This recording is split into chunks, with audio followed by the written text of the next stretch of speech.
Let's talk about it with our baseball insider, Steve Phillips. Steve, this is wild. Max Scherzer said before the game he loves pressure. He loves pitching in these kinds of situations, but still, 41 years old, hadn't pitched in a while. You weren't sure what you were getting. Boy, you got an incredible game from him, didn't you? Absolutely unbelievable. I don't think anybody had the right to expect this kind of performance from him. I think it was key in that first inning. Remember, first inning numbers for him are off the charts, an ERA close to 17. He has not been able to get through that first inning clean. He gets a big double play in that first inning to get out of it. And then he works his way through. He's starting to get a feel for that slider. Yeah, he gave up the home run to Naylor, but he got right back into the strike zone, and the curveball became a very effective pitch. Threw 7 of them, got 5 swings and misses.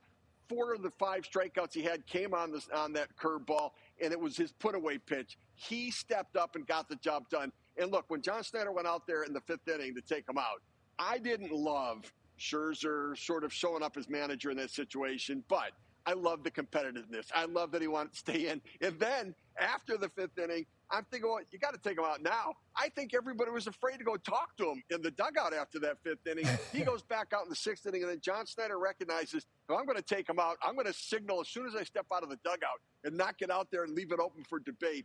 But I got to tell you, this was an absolutely unbelievable and unexpected performance. He had a 10 ERA in the month of September and had not pitched well. The time off did him well. This was his highest average fastball he had the entire season.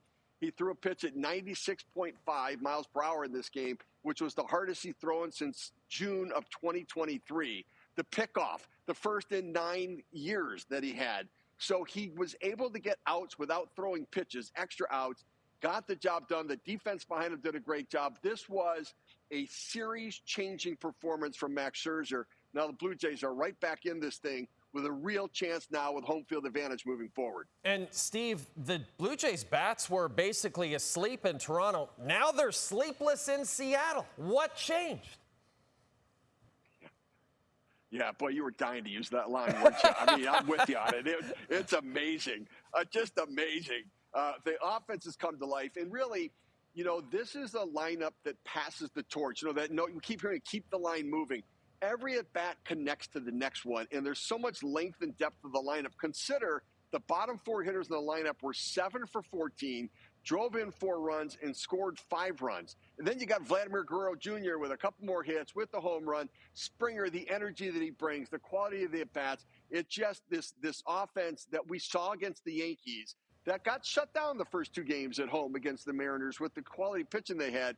That offense is back in full force right now and certainly will be challenged with likely Brian Wu, the best pitcher for the Mariners, on the mound in Game 5. And for the 3rd game in a row, Steve, this team falls behind early, but then they bounce back. What can you say about the way this team bounces back from adversity? Oh, I mean, all season long, the slow start to the season and nobody panicking, and they come back. The most come from behind wins during the course of the season. You know, in the playoffs, generally, the team that scores first has a huge winning percentage, but not this year. The Jays have given up. They've got you right where they want you when you've got a 2-run lead on them. They come back, and then you think about the individual adversity. No Bo Bichette and Andres Gimenez stepping in to play shortstop, where he's a better defender, but he's actually doing his best Bo Bichette imitation, swinging the bat. And then you think, oh, Anthony Santander. He can't go with the bad back. So Addison Barger moves from third base to right field and makes 2 outstanding plays out in right field in this game defensively and swings the bat. Then you think about Isaiah Kiner-Falefa. Now he's in at second base because they had to move Barger to the outfield. He gets 2 big hits, gets a sacrifice bunt down, and scores a couple runs. Just everybody is contributing when they get that opportunity. It's a real team win to get to this point, and it's what they're going to need to continue to move forward and advance. And now they have arrested Kevin Gossman, ready to go Friday afternoon for Game 5. Looking forward to that one. This is our baseball insider, Steve Phillips.